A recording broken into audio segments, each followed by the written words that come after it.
जिस प्रकार से हम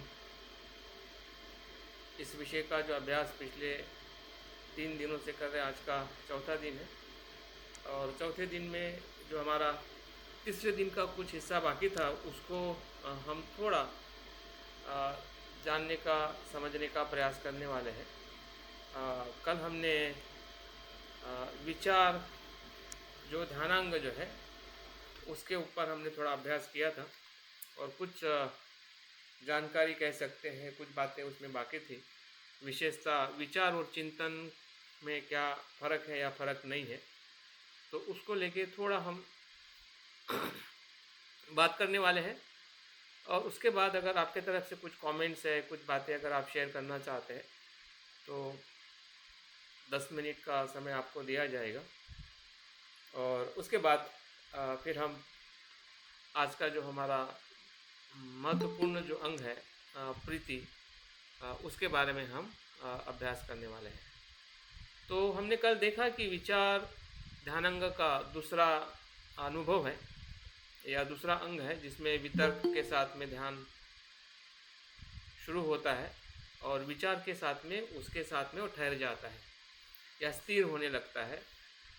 ऐसा कह सकते हैं कि हमने जो विचार किया है उसमें हम संकल्पबद्ध हो गए। विचार करना और विचार के साथ में रहना, ये दो अवस्थाएं वितर्क और विचार में थोड़ी भेद करती है। और इसलिए कभी कभी वितर्क को ही हम विचार समझते हैं या मानते हैं। तो इसी के कारण, क्योंकि वितर्क भी एक प्रकार का विचार ही है, लेकिन वो प्रारंभ का विचार है और जिसको हम विचार कहते हैं, उस प्रारंभ के विचार के साथ में बने रहना या उसके साथ में बार बार मंथन करना, चिंतन करना, उस विषय के साथ में ठहरना, स्थिर होना या उसको और गहराई से जानना, तो इन सभी अनुभवों के साथ में हम विचार को देख सकते हैं। हो सके तो अपनी वीडियोस को आप ऑन रखें। मुझे बार बार कहना अच्छा नहीं लगता है, क्योंकि आप खुद समझदार हैं। मुझे भी थोड़ा आपको देखने से बोलने की प्रेरणा मिलती है, तो फिर नहीं तो मेरे शब्द भी रुक जाते हैं कि मैं आगे कैसे बात करूं। क्योंकि संवाद करने के लिए मनुष्य का होना ज़रूरी है, नहीं तो फिर आर्टिफिशियल मेरी भाषा होगी। वो भावनाएं के साथ मैं आपसे बात नहीं कर पाऊँगा अगर आपका वीडियो ऑन नहीं है। जैसे कि आप रिकॉर्ड सुनते हैं ऐसा आपको लगेगा और मुझे भी लगेगा कि मैं रिकॉर्ड करने के लिए बात कर रहा हूँ, लेकिन एक हम मनुष्य होने के आधार पर या मनुष्य का जो हमें अनुभव हो रहा है उसके आधार पर हम संवाद कर रहे हैं, तो उसका खास सभी लोग ख्याल रखें और प्रयास करें कि ये मुझे बार बार बोलने की, कहने की ज़रूरत ना हो। अगर आपका नेटवर्क या आपका जो अगर सही में समस्या है तो आप ज़रूर अपने वीडियो को ऑफ रख सकते हैं, अन्यथा आप उसको ऑन रखें। तो विचार और चिंतन के स्वरूप के बारे में कुछ बातें अभी हम समझने वाले हैं। तो वितर्क और विचार को जैसे हमने बोध दृष्टि से देखा है, तो उसी के ही अनुभव को ही चिंतन कहते हैं। हाँ? विचार का दूसरा नाम ही है चिंतन, मनन करना। हाँ? विचार मन के क्षणिक विषय के साथ वो निरंतर बना रहता है। क्षण प्रति क्षण जब हम उसी ही विषय के साथ में बने रहते हैं, तो वो विचार के रूप में भी उसको हम देखते हैं और वो एक प्रकार से चिंतन और मनन के रूप में भी उसको हम देखना चाहिए कि वही चिंतन है। हाँ, लेकिन चिंतन हम एक गहरे अर्थ में लेते हैं कि चिंतन मतलब बहुत डीप अर्थ में, लेकिन विचार का यहाँ पे भी अर्थ डीप अर्थ से ही है। अगर हम उस विषय के साथ में एक रूप हो रहे हैं और उसके साथ में हम स्थिर हो रहे, तो इसका मतलब यह है कि हम चिंतन की प्रक्रिया में वहाँ पे आ जाते हैं। मनोविज्ञान की दृष्टि में भी जिसको विचार थॉट कहते हैं, जो स्वयं स्फूर्ति से और चेतना दोनों के साथ में वो चिंतन होता है, जिसको हम आधुनिक भाषा में रिफ्लेक्शन एंड कंटेम्पलेशन कहते हैं। जैसे हमने विचारों के अलग अलग प्रकार देखे हैं, क्रिएटिव थिंकिंग, रिफ्लेक्शन, पुनर्विचार। तो ये सभी जो विचार के रूप में आधुनिक मनोवैज्ञानिक क्षेत्र में उसको कंटेम्पलेशन, रिफ्लेक्शन, जिसमें विचार की गहराई को देखना परखना, जिसको हम साइंटिफिक अप्रोच कहते हैं, कि उसका सही तरीके से ऑब्जर्वेशन करना, अंदर से बाहर से ऊपर से नीचे से अच्छा बुरा, तो उसका ऑब्जर्व करके जब उसको हम एनालिसिस करते हैं तो साइंटिफिक मेथड से आया हुआ वो चिंतन होता है कि जिस चिंतन में हमें उस विषय की गहराई पता चलती है, उसकी समस्या पता चलती है, उसका कारण पता चलता है और उसमें समाधान ढूंढने के लिए हमें वहाँ से एक मार्ग मिल जाता है। तो यही चिंतन के रूप में जिसको हम रिफ्लेक्शन या कंटेम्पलेशन इस शब्दों से हम देख पाते हैं। थोड़ा अगर उसमें भेद किया जाए तो बहुत ही सामान्य भेद है। अगर चिंतन और विचार को हम देखें, जैसे कि विचार के रूप में वो सामान्य तौर पे विचार कहा जाता है, जिसका हमने वितर्क के स्वरूप में हम विचार कह सकते हैं। चिंतन एक प्रकार से गहरा और निरंतर चलने वाला प्रक्रिया है। उद्देश्य के रूप में अगर विचार देखा जाए तो वो स्वतः संपूर्ण और सामान्य सोच होती है, लेकिन चिंतन एक लक्ष्यपूर्ण मनन होता है। जैसे कि हम सांस को अगर चिंतन कर रहे हैं, मनन कर रहे हैं, तो हमें सांस के साथ में एक विशेष प्रकार के लक्ष्य के साथ हम सांस का ध्यान रखते हैं या ध्यान करते हैं, जिसमें हमें एकाग्रता और हमें निर्वाण की तरफ जाने की जो एकाग्रता जो है वो प्राप्त करने का हमारा उसमें लक्ष्य होता है। प्रक्रिया के रूप में अगर देखा जाए कि मन में विचार की धारा जो है बहती रहती है, जबकि चिंतन में उस विषय पे मन हमारा स्थिर हो जाता है। मतलब उसी विषय के साथ में हमारा मन का भटकाव जो है स्थिर हो जाता है, उसको हम चिंतन के रूप में कहते हैं। तो बौद्ध संदर्भ में उसी को वितर्क कहते हैं, इनिशियल थॉट, और जिसको हम विचार की जब हम बात कर रहे हैं वो सस्टेनेबल थॉट है। वितर्क भी थॉट है, विचार भी थॉट है, लेकिन विचार की जो प्रक्रिया जो है वितर्क के प्रक्रिया में आती है, और जो विचार है वो सस्टेन थॉट मतलब चिंतन की प्रक्रिया में आता है। तो इस प्रकार से अगर देखा जाए तो चिंतन और विचार में कुछ भी फर्क नहीं है, लेकिन वितर्क और विचार में फर्क है। वितर्क एक प्रकार से प्रारंभ है और विचार एक प्रकार से क्या है, उस विषय का चिंतन का अनुभव है। तो इस प्रकार से हम अपने चिंतन के स्वरूप को भी अगर हम बढ़ा रहे हैं या बढ़ाना चाहते हैं, तो हमें ये समझ में आना चाहिए कि वो किस प्रकार से उसकी प्रक्रिया शुरुआत होती है। तो इसलिए इसमें बताया गया कि दोनों में भी साम्य है और उसका संबंध है। साम्य क्या है कि दोनों वो चित्त की सक्रियता है, और ध्यान के प्रक्रिया में उसका महत्वपूर्ण हिस्सा है। अगर आप मनन कहो, चिंतन कहो या विचार कहो, इसके लिए वो दोनों भी शब्द है, या दोनों जो हमारी जो उसकी समझ है कि ये विचार करना है या चिंतन मनन करना है, ये दोनों भी मानसिक प्रक्रिया है। ये दोनों हमारे ध्यान में एक महत्वपूर्ण भूमिका का उसका संबंध है। अगर विचार और चिंतन के अगर संबंध को देखें तो यहाँ पे एक उदाहरण बताया गया है कि विचार एक प्रकार से बीज है और चिंतन एक प्रकार से बीज का उसका पोषण करना और उसको वृक्ष के रूप में विकसित करना। मतलब एक बड़े वृक्ष के रूप में जब विकसित होता है, वही चिंतन फिर धीरे धीरे प्रीति, सुख, एकाग्रता, ध्यान की पहली प्रगति, दूसरी प्रगति, तीसरी प्रगति, चौथी प्रगति में जब प्रवेश करता है, तो हम देख सकते हैं कि चिंतन का जो फाउंडेशन जो है वो कितना महत्वपूर्ण है। अगर फाउंडेशन ही अगर वीक है तो उसके ऊपर बनने वाली बिल्डिंग हो या उसके ऊपर जो भी अगर हम कुछ निर्माण करते हैं तो वो भी कहीं कमज़ोर होने की पूरी संभावना है। इसलिए वितर्क एक प्रकार से प्रारंभिक विचार है जो मन को उसके साथ में जोड़ता है, और विचार को ही हम चिंतन और मनन के रूप में उसको समझ रहा है जब उसके विषय के साथ में वो बना रहता है या उसके साथ में निरंतर आदान प्रदान करता है, उसको गहराई से देखता है, समझता है। तो इस अर्थ से दोनों जो चीज़ें जो है इसको फिर से मतलब उसको प्रक्रिया के रूप में भी इसमें मैंने कुछ बातें बताई है। कि जब हम चिंतन की प्रक्रिया को कैसे करना चाहिए, सवाल हमारे सामने खड़ा होता है कि चिंतन हम कैसे करें। हाँ, जैसे कि ध्यान के भीतर तो हम उस विषय के साथ में ध्यान के माध्यम से हम चिंतन करते हैं, लेकिन सामान्य तौर पे या किसी भी विषय के बारे में हमने कैसे सोचना चाहिए, कैसे हमने चिंतन करना चाहिए, उसकी यहाँ पे मैंने प्रक्रिया और पद्धति बताई है, जिसके ऊपर हम कल या परसों ध्यान भी हम इसके ऊपर हम करेंगे। जैसे कि अभी हम सुबह का ध्यान कर रहे हैं तो हम चिंतन की प्रक्रिया का ही पद्धति का ही इस्तेमाल करके हम ध्यान का प्रयास या सराव कर रहे हैं। तो एक प्रकार से चिंतन ही ध्यान है अगर देखा जाए तो, और ध्यान ही चिंतन है।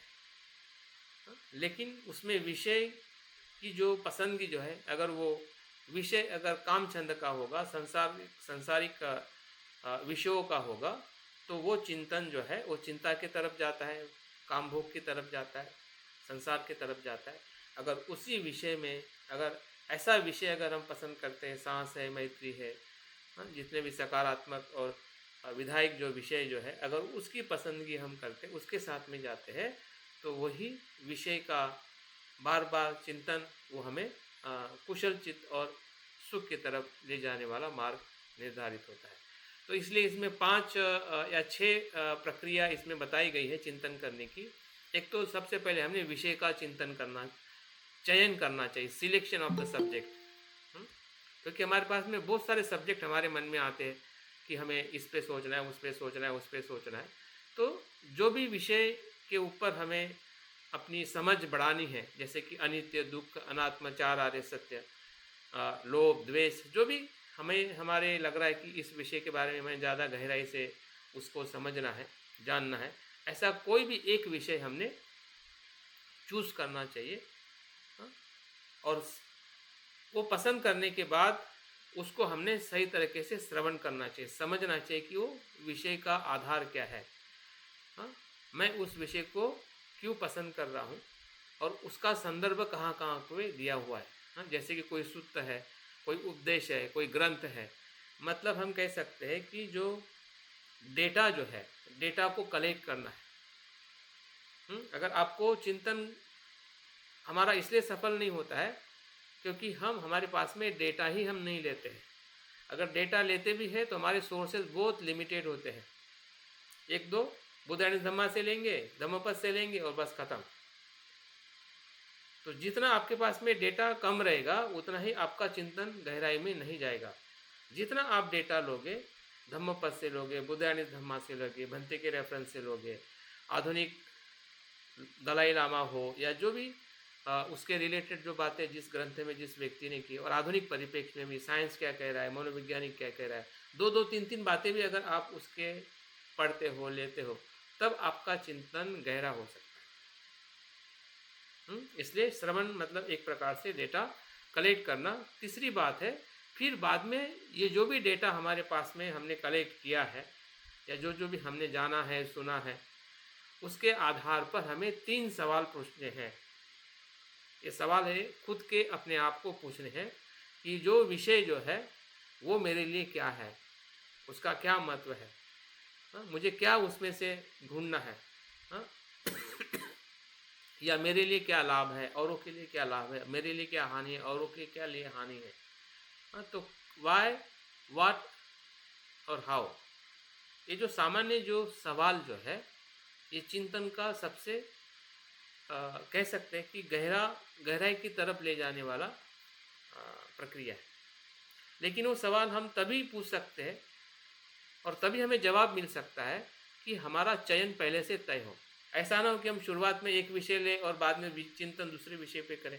जैसे कि हम सांस पे ध्यान रखें, हम पहले पसंद करें और बाद में लगे कि नहीं अभी हम मैत्री पे करेंगे या कोई और विषय पे करेंगे, तो उससे चिंतन की प्रक्रिया पूर्ण नहीं होती है। अगर आपने एक विषय लिया है तो उसको आप 10 मिनट, 15 मिनट, 50 मिनट, 1 घंटा, उसके साथ में आप चिंतन करिए, तब वो चिंतन का कुछ परिणाम मिलेगा। नहीं तो मंकी माइंड तो हमेशा चिंतन वैसे ही करता है जिसको हम चिंता कहते हैं। थोड़ा इस पर सोचेगा, थोड़ा उस पर सोचेगा, थोड़ा उस पर सोचेगा, और किसी में भी वो सोच नहीं पाएगा कि वो उसको क्या और क्यों करना है। फिर हमारी कोई भी समस्या हो सकती है। कोई भी विषय हो सकता है। चिंतन जो है, अकुशल जो समस्या जो है बुरी है, उस बुराई से भी मुक्त करने के लिए हमें चिंतन करने की ज़रूरत है।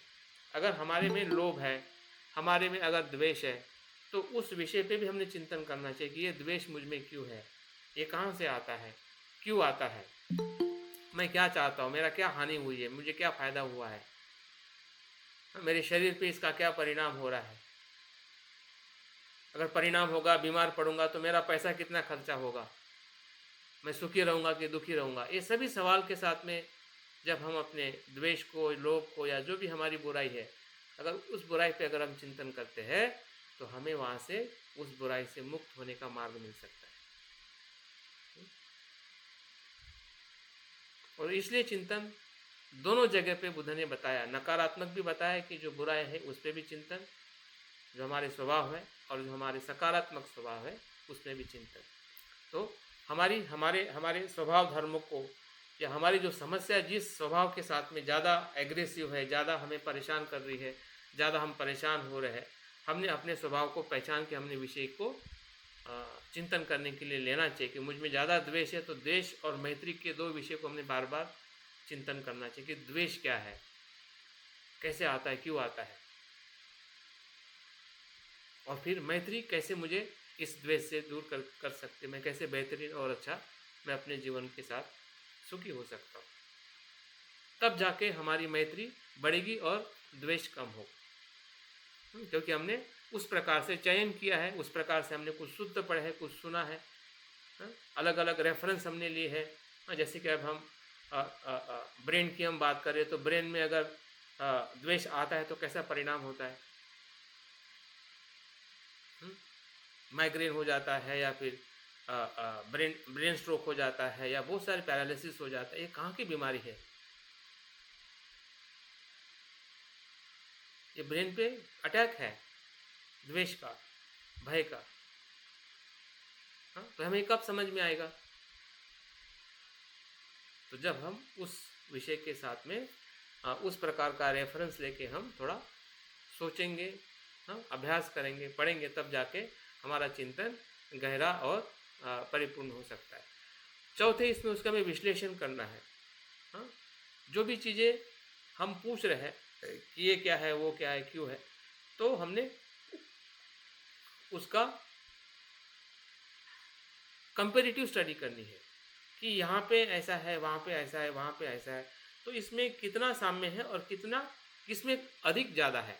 तो आप ये पाओगे, फिर वो अन्य दर्शन का सिद्धांत हो या उसके बारे में सोच हो, वैज्ञानिक सोच हो जिसमें मनोवैज्ञानिक हो, या फिर ब्रेन का हो, और बौद्ध दर्शन हो, तो जब आप तीनों विचारों को या तीनों मार्गों को जब आप तुलनात्मक अध्ययन करोगे तो पाओगे कि बौद्ध धर्म टॉप पे है। इसलिए तो बाबा साहब ने 21 साल बौद्ध धर्म और अन्य धर्म का अभ्यास करके उनको बौद्ध धर्म ही क्यों पसंद आया, और सिर्फ पसंद नहीं आया, उतने इतना बड़ा साहस दिखाया कि उन्होंने 5 लाख लोगों को दीक्षा दी।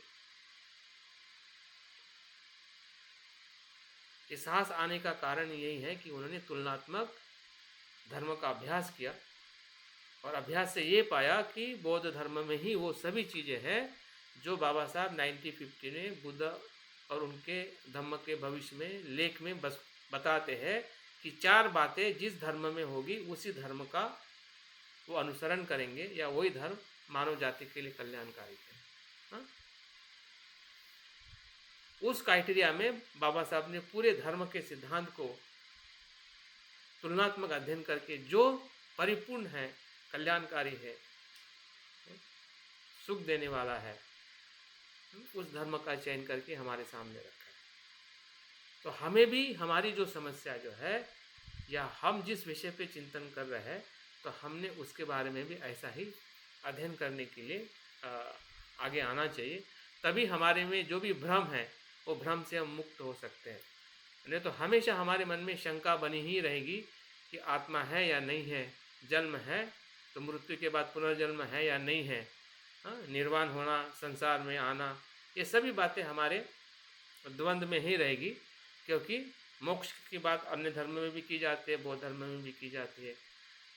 हाँ, स्व की बात यहाँ पे भी की जाती है, वहाँ पे भी की जाती है, कर्म की बात यहाँ पे भी की जाती है, वहाँ पे भी की जाती है, दुख की बात यहाँ पे भी की जाती है, वहाँ पे। तो आप किस बात को मानोगे, किस बात को नहीं मानोगे? जब तुलनात्मक अभ्यास ही नहीं रहेगा तो हम हमेशा अपने आप आसपास के लोगों के साथ हम इतने विश्वासपूर्ण बुद्ध की शिक्षा ना हम खुद आचरण कर पाएंगे ना औरों को हम बता पाएंगे।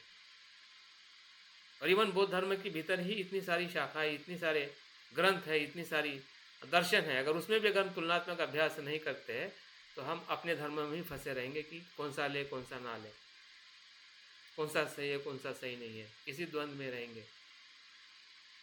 तो चिंतन हमें क्या दे सकता है या हम क्या ले सकते हैं, इसका उसका जो महत्व जो है हम अपने अपने जीवन में देखना चाहिए। और उसी के बाद फिर निष्कर्ष आ जाता है। निष्कर्ष का मतलब एक प्रकार से रिजल्ट, और रिजल्ट ये बताता है कि हमें जो जो भी बुरा है, हानिकारक है, उसको त्याग करना है, और जो ग्रहणशील है, कल्याणकारी है खुद के लिए औरों के लिए, उसका स्वीकार करना है। और वही फिर संकल्प बन के वो आगे हमारा मार्ग निर्धारित होता है, हाँ, जिसमें हमें साक्षात्कार होता है सत्य का। तो सम्यक दृष्टि तभी आती है, जिसको हम अष्टांगिक मार्ग का पहला अंग कहते हैं, जब हम यथार्थ में चिंतन करना सीखते हैं। और चिंतन करने के पहले हमारा उसका चयन और उसके बारे में अधिक से अधिक जानकारी, हाँ, उसका प्रूफ, उसके एविडेंस, हाँ, रिलेवेंट डॉक्यूमेंट, उसको अगर हम पढ़ते हैं तो ही हम चिंतन में और गहराई में जा सकते हैं। नहीं तो हमारा चिंतन कैसा रहेगा, जिस प्रकार से तालाब में रहने वाला या कुएं में रहने वाला जो बेडूक है वो भी चिंतन करता है, उसको भी लगता है कि संसार इतना ही है। हमें भी लगेगा कि हमारा संसार मतलब बौद्ध समाज है, या हमारा संघ है, या हमारा परिवार है, उससे ज़्यादा हमें कुछ नहीं दिखाई नहीं देगा। तो संकुचित दृष्टि से अगर हमें बाहर आना है तो बाहर आने का मार्ग चिंतन। चिंतन नहीं है तो हम सीमित दृष्टि में ही बुद्ध को देखेंगे, ये मेरे बुद्ध है औरों के नहीं, ये मेरा धर्म है औरों का नहीं।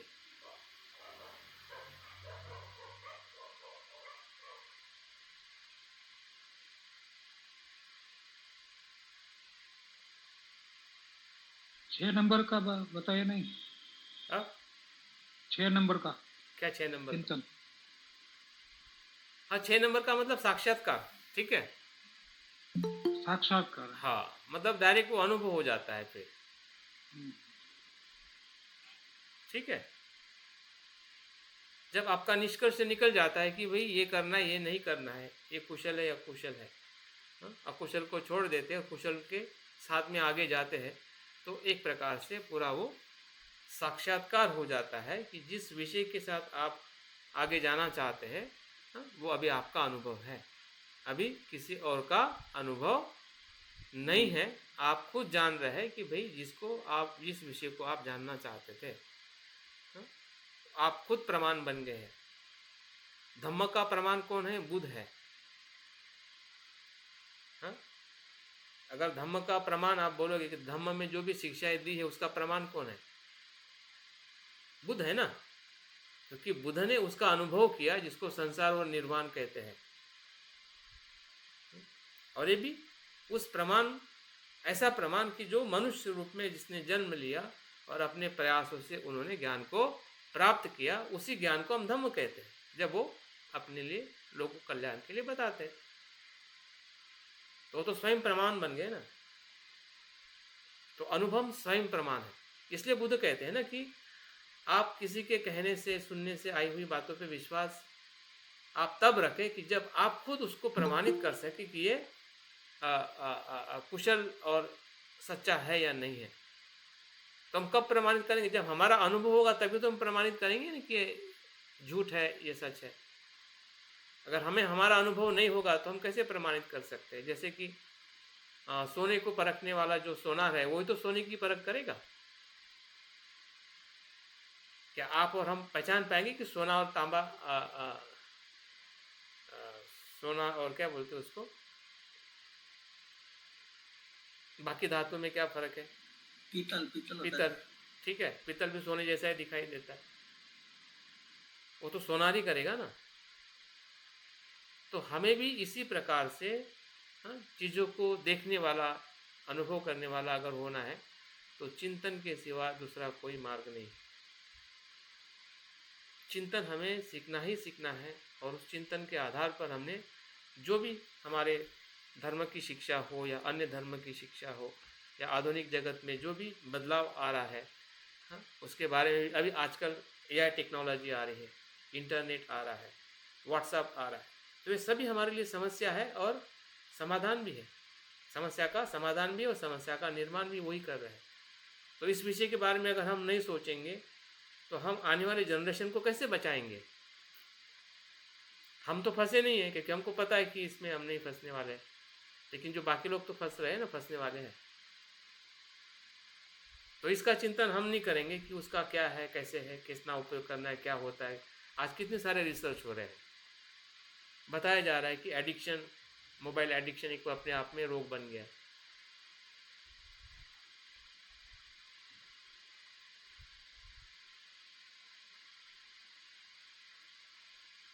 तो चिंतन और आज की जो रिसर्च की जो प्रक्रिया जो है वही बौद्ध धर्म की प्रक्रिया है। बौद्ध धर्म भी एक प्रकार से रिसर्च बेस्ड टीचिंग देता है, या बौद्ध धर्म ही अपने आप में रिसर्च बेस्ड धर्म है, ऐसा हम कह सकते हैं। तभी तो सम्यक दृष्टि से बुद्ध का शिक्षा शुरू होती है, शील से नहीं होती है, समाधि से भी नहीं होती है, सम्यक दृष्टि से, प्रज्ञा से होती है। बाद में शील शुद्ध और मजबूत होता है, बाद में ध्यान मजबूत और परिपक्व होता है। शुरुआत तो सम्यक दृष्टि से होती है।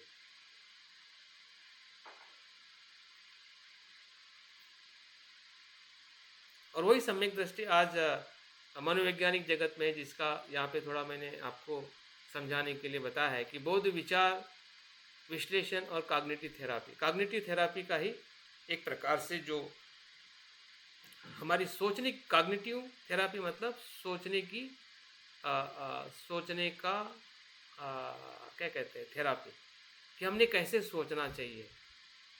जब सोचने की प्रक्रिया में जागरूकता नहीं होती है तो ब्रेन के अंदर प्रॉब्लम्स आते हैं। इस प्रकार का रिसर्च है।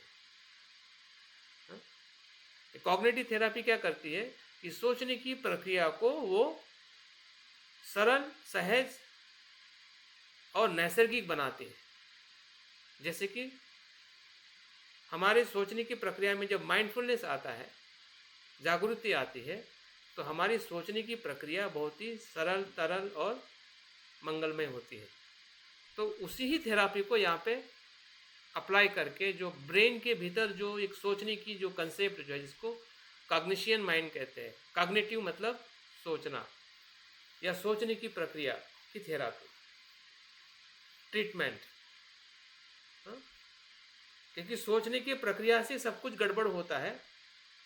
हमारे जितने भी हार्मोन्स है या भीतर चलने वाली जितने भी प्रतिक्रिया जो हमारा ब्रेन बॉडी को सप्लाई करता है, वो सभी सोचने की प्रक्रिया के साथ जो केमिकल्स, जो ब्रेन का केमिकल्स निगेटिव हो जाता है, उसको पॉजिटिव करने के लिए माइंडफुलनेस कॉग्निटिव थेरापी का इस्तेमाल किया जाता है, जिसको हम अपनी भाषा में देखा जाए तो उसी को ही चिंतन की प्रक्रिया कहते हैं।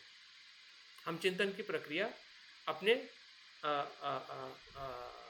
ध्यान के आधार पर करते हैं, और उसी ध्यान के आधार पर यहाँ पे ट्रीटमेंट पेशेंट को दी जाती है कि हमने किस प्रकार से माइंडफुली सोचते हुए हमारे ब्रेन को हमें बदलना है, और उसका अभ्यास किया जाता है। इसलिए आज का जो विचार करने की जो प्रक्रिया जो है बौद्ध दृष्टिकोण में और कॉग्निटिव जो थेरापी में ऑलमोस्ट सरीकी है। सिर्फ शब्दों का चयन या शब्दों का वापर या साइंटिफिकली जो टर्म जो है वही टर्म या शब्दों का या एक साइंटिफिक कंसेप्ट के आधार पर उसको कॉग्निटिव बिहेवियर थेरापी कहा जाता है, जिसको हम माइंडफुलनेस प्रैक्टिस कहते हैं। यही उसमें फ़र्क है। बाकी अंदर में जो कुछ भी परिवर्तन है, अंदर में जो कुछ भी उसका अनुभव है, वो बौद्ध ध्यान के पद्धति में जो है वही उनके साथ में होता है, और वही उसी प्रकार से उसको ट्रीट किया जाता है, या पेशेंट को या उनके उस समस्या से हल होने के लिए या उससे बाहर आने के लिए, जो समस्या एक चिंता के रूप में है, तनाव के रूप में है, या मानसिक जो बीमारियां है, उसको स्वास्थ्य करने के लिए उस थेरापी का इस्तेमाल किया जाता है। तो हम देख सकते कि बुद्ध की ध्यान पद्धति जिसका हम अभ्यास कर रहे हैं, वो आज के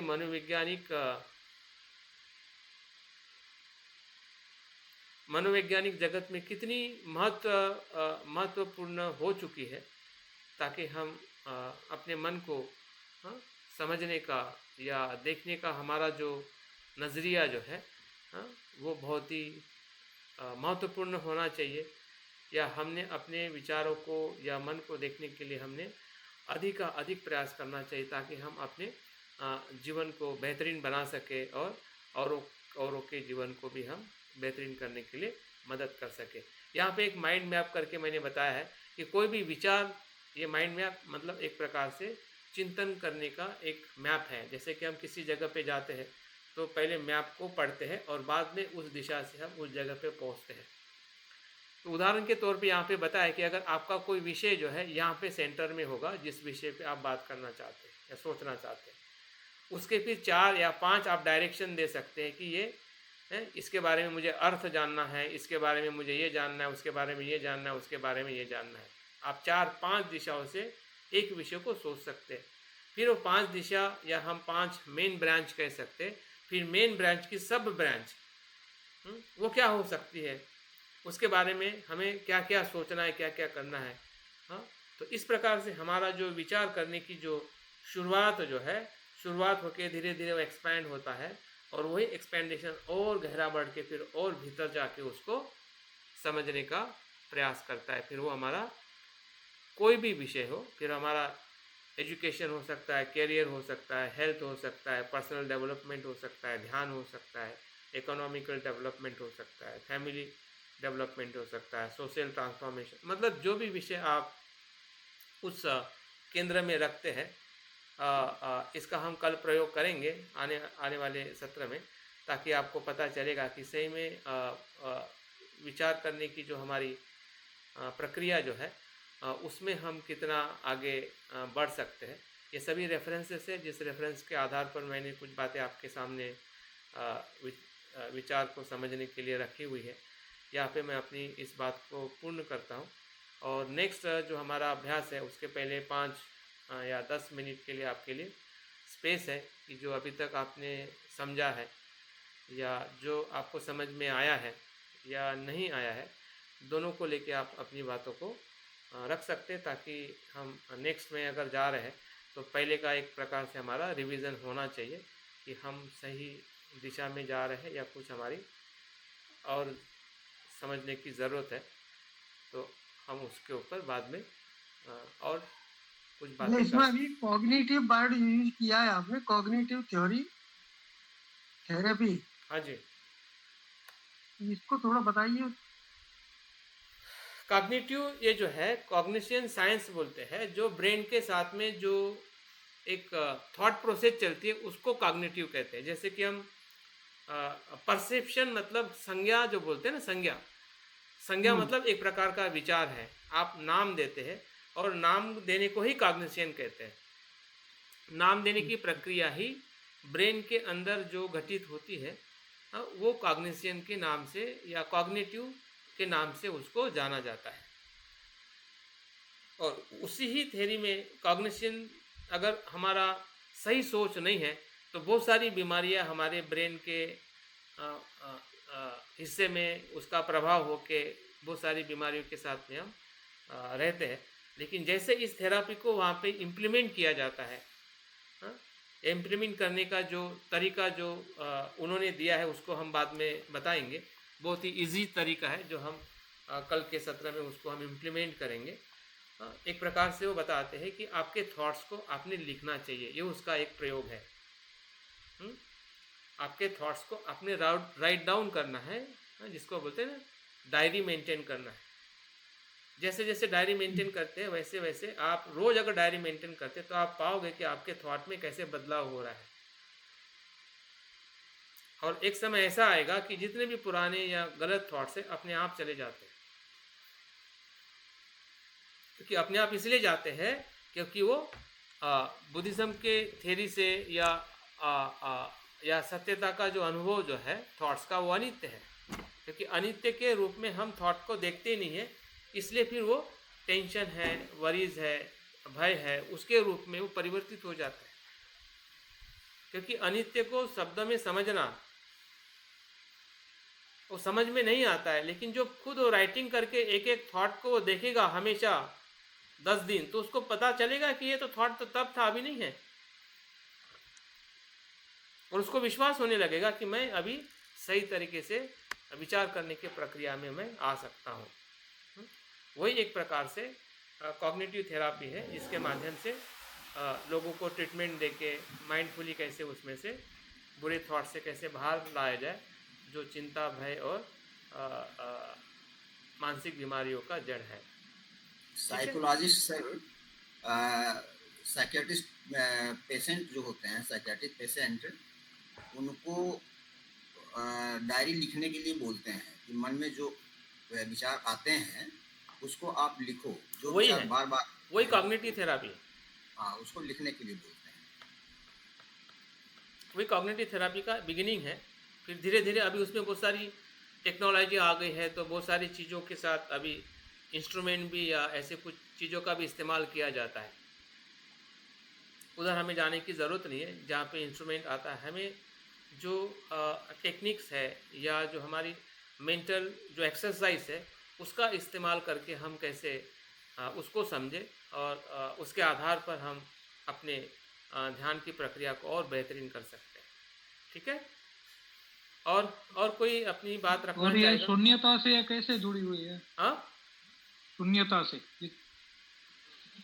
ये जो कॉग्निटिव थेरेपी है वो विचारों का स्वरूप है ना, आपने बोला है। हाँ हाँ, वो शून्यता से किस तरह जुड़ी हुई है?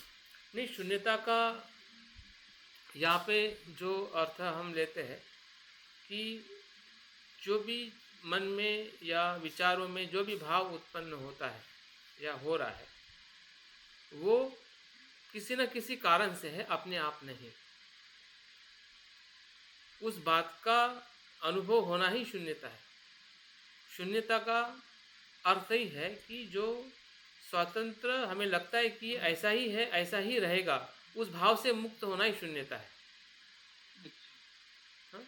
जैसे कि आप विचारों को अगर नित्य मानते हैं, आत्मा मानते हैं, तो वो आपके दुख का कारण, भय का कारण बन जाता है, क्योंकि फिर आप गिल्टी में चले जाते हैं। जैसे आपको बार बार द्वेष आएगा, ठीक है, तो आप भयभीत हो जाएंगे, नहीं द्वेष, फिर ज़्यादा द्वेष आता है। उस द्वेष इसलिए बार बार आता है क्योंकि आपको लगता है कि मैं ऐसा ही हूँ, मैं बदल नहीं सकता हूँ। तो बदल नहीं सकता हूँ, मैं ऐसा ही हूँ, इसका मतलब यह है कि वहाँ पे आप शून्यता का अनुभव नहीं ले रहे, अनात्मा का अनुभव नहीं आ रहा है। लेकिन जैसे जागरूक हो जाते हैं, हाँ, तो हमें वो विचार की प्रक्रिया बदलती हुई दिखाई देती है, जबकि उसका स्वभाव है, दिखती है, मतलब वो है तभी दिखती है ना। लेकिन हम उसको जागृति से नहीं देखने के कारण उसको हम नित्य मान लेते हैं, धारणा के रूप में हम देखते हैं, हैबिट के रूप में आ जाती है। और हैबिट और धारणा के रूप में जब चीज़ें जो वैसी है नहीं है, जैसी है वैसी होते हुए भी हम उसको जैसी वैसे नहीं देखते हैं, तो हमारे लिए फिर वो समस्या बन जाती है, जिसको मानसिक बीमारी या जो कुछ भी हम आगे कहते हैं। सभी दुख का कारण वही है। तो इस प्रकार से शून्यता का जो अनुभव जो है वो उसमें आना ही एक प्रकार से माइंडफुलनेस है। मतलब वर्तमान में रहते हुए आपको अपने विचारों को देखना, जहाँ पे आप जानते हैं कि वहाँ पे ऐसा कोई अनुभव नहीं है जिसको मैं मेरा कह सकता हूँ। ठीक है, राइट, धन्यवाद सर। Thank you. तो अभी तक हमने वितर्क विचार और सुबह के हमने जो भी ध्यान किए हैं उसको लेके आपका कोई अनुभव है या कुछ आप शेयरिंग करना चाहते, समझना चाहते कि ये चीज़ जो बताई है वो मतलब इतनी स्पष्ट नहीं हुई, या आपका कुछ अच्छा अनुभव रहा होगा कि हाँ अभी तक वितर्क को हम ऐसा ही देखते थे, अभी थोड़ा एक विशेष अर्थ से उसको हम देख रहे हैं, समझ रहे हैं। तो ऐसे जो भी आपके फीडबैक्स है तो आप ज़रूर बताइए, मैं सुनना चाहूँगा और बाकी लोग भी सुनना चाहेंगे। और कोई महिलाओं में से या फिर जो भी पुराने नए लोग जुड़े हैं?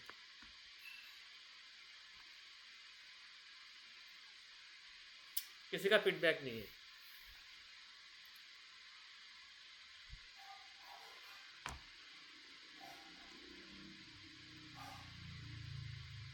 चलो मैं ही पूछता हूँ। हाँ, अमरशी भाई ने तो बता दिया। अनिता जी आप बताइए।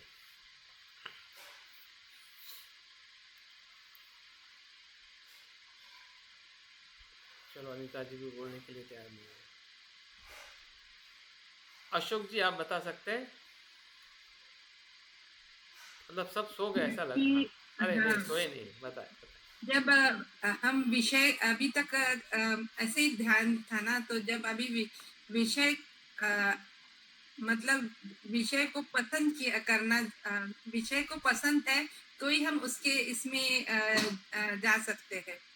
और मतलब उसका कार्य क्या है, ये उसके रिदम में जा सकते हैं। अब तक तो क्या था कि हम इधर उधर भटकते रहते थे, विषय के बारे में विषय को पकड़ के नहीं चलते थे। ये मुझे बहुत मतलब ये ध्यान में इसका बहुत मतलब अच्छा मीन्स बेहतर करने का प्रयास में बहुत अच्छा हो गया है आज का ध्यान। अरे वाह, इसलिए मतलब मुझे आपको मदद मिली उससे। हाँ, उससे बहुत मदद मिली कि इस तरह वो उस विषय को लेके आगे बढ़ना है ऐसा। और पहले तो वितर्क है, तो वितर्क को आई सामने अंतर कर। हाँ,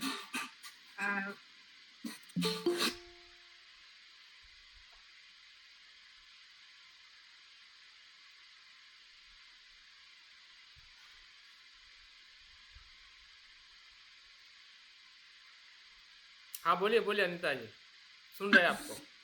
हाँ, हाँ। तो भीतर बाहर का मतलब आपने कहा कि बाहर का बदलाव है तो अंदर से बदलना चाहिए, मतलब तो अभी वही है कि विचार का स्वरूप को देखना है, अपने मानसिक कौन सा विचार आया, क्यों आया, कैसे आया, उस पे चिंतन होके उस पे कार्य करके आगे बढ़े तो फिर वो उसकी सजगता या उसकी शुद्धता वो अपन उसमें आगे बढ़ सकते हैं, अपना विकास हो सकता है ऐसा। गुड ये अनुभव गुड। मुझे लगा। मतलब आपको समझ में आ रहा है कि जो हम समझना चाह रहे हैं, है ना, धीरे धीरे कि हाँ, वितर्क क्या है, विचार क्या है, किस प्रकार से हमें वितर्क के साथ में हमारा मन जाता है, किस प्रकार से हाँ, विचार के विचार के साथ में आगे साथ। बढ़ता है। ठीक है, हाँ, क्योंकि ध्यान यही से शुरुआत होता है। तो अभ्यास के मतलब मुझे भी बहुत अच्छा लगा। तो हाँ बोलिए बोलिए। ये अभी तक जो भी अभ्यास किए हैं उसमें इस तरह से ध्यान को के अंगों को कितनी गहराई से, क्या मतलब ये वितर्क विचार ये सब तो कितने बार उसमें सुने, आए हैं और अलग अलग तरह से जितने हैं व्याख्याएं भी देखी समझी है, लेकिन यहाँ जो जितना स्पष्टता मुझे 2 दिन में हुई है वितर्क और विचार के बारे में, वो ध्यान के लिए एक बहुत महत्वपूर्ण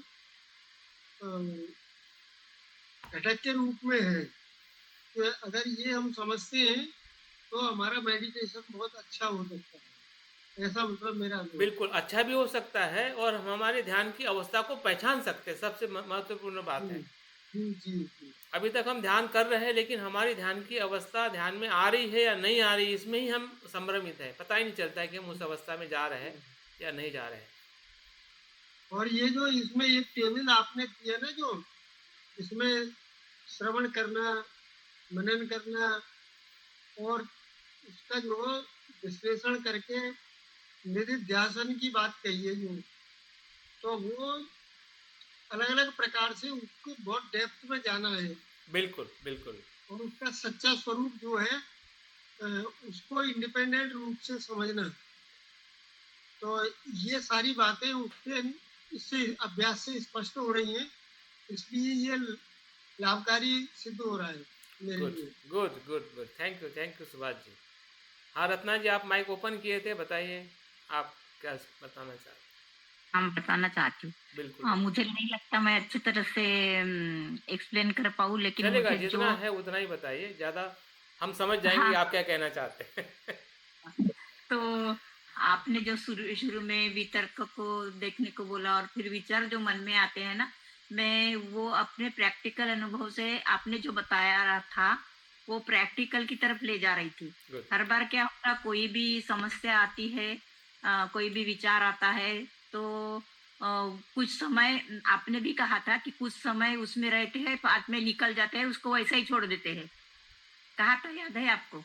तो वो कोई भी बात हो हमारे मन को वो तकलीफ देती है, या कोई भी चिंता वाली बात हो, क्या कोई भी अकुशल बात हो, वो हमको यानी दुख देती है या तकलीफ देती है, लेकिन हम उसका आखिरी तक चिंतन नहीं करते हैं और उसको देख नहीं पाते हैं, इसलिए उस बात को छोड़ ही देते हैं और अगला अगला अपने मन में आते रहता है, अगले विचार ऐसे अगली समस्याएं आते रहती है।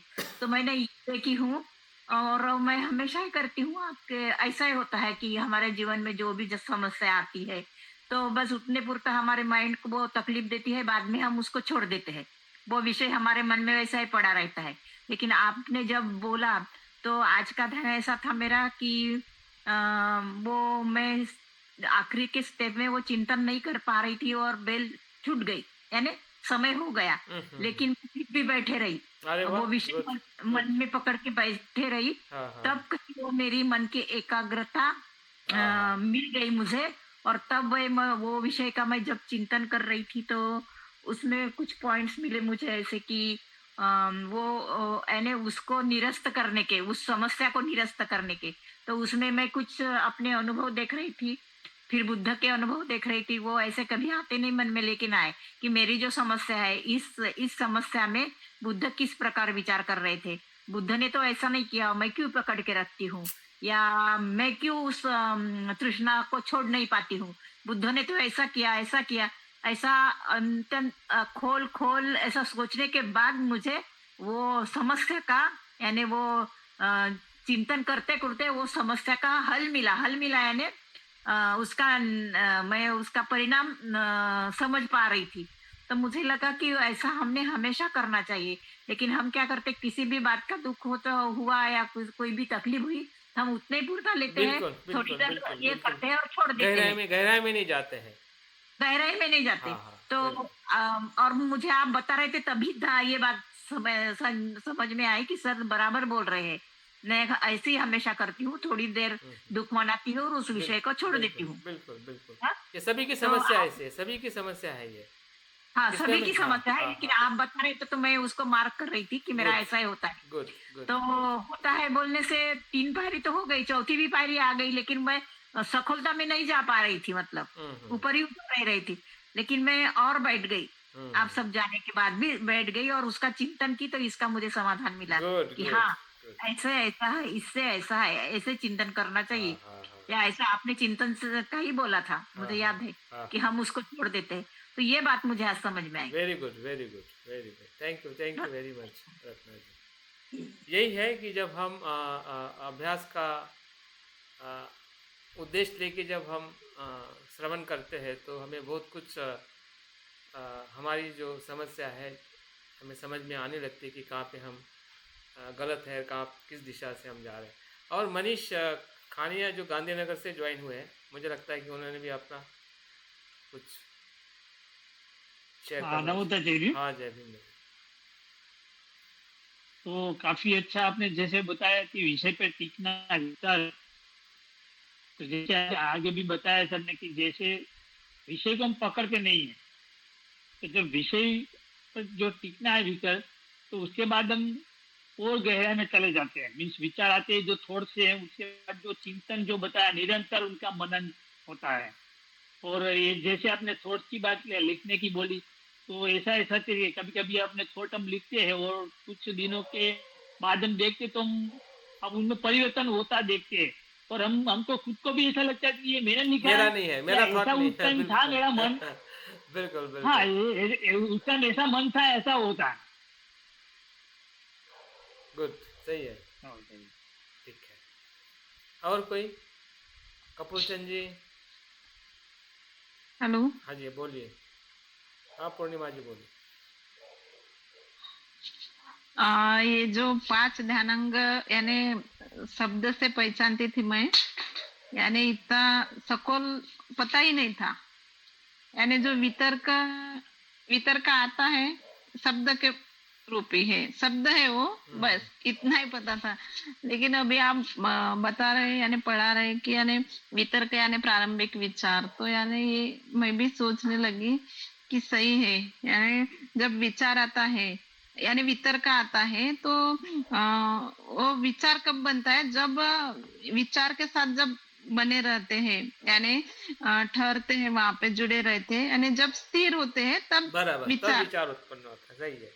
तब तब विचार उत्पन्न होता है। तो ये मुझे बहुत अच्छा लग रहा कि जब ध्यान में बैठते हैं तो बैठना यानी शुरुआत होती है ना, वो प्रारंभ होता है, तो यानी वो वितर्क है। और जब मन को पकड़ के नहीं मुझे ध्यान ही करना है, यानी ये विचार है। जुड़े रहना यानी ध्यान करना है ऐसा संकल्प करती हूँ, फिर वहां पे जुड़े रहना ये विचार है ना। तो ये बिल्कुल। दोनों यानी जो वितर्क और विचार है, तो ये अभी समझ में आया मुझे। और मैं ऐसा ही है, ऐसा ही वैसा है। कर रही हूँ, यानी ध्यान भी अच्छा हो रहा है, यानी आप Yes. बताते हो तो सुबह के टाइम। हाँ जी, हाँ जी। Thank you sir. Thank you.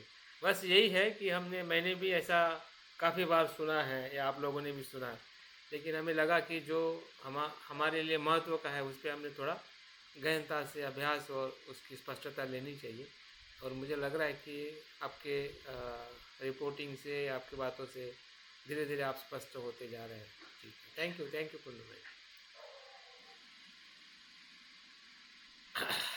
ठीक है, और कुछ बाकी लोगों को बात करना है तो फिर हम कल के सत्र में आप लोगों का कमेंट्स या हाँ, धर्मवीर जी कुछ कहना चाह रहे हैं? हाँ सर, मैं ये पूछना था कि जो ये वितर्क है ये जस्ट लाइक सम्यक विचार तो नहीं है। विचार है हमारा आइडिया, हम मतलब विचार करना, वो उसके सम्यक कैटेगरी का विचार है ये, ऐसा इसको बोल सकते हैं क्या? सम्यक तब होता है कि आपका विषय सम्यक हो।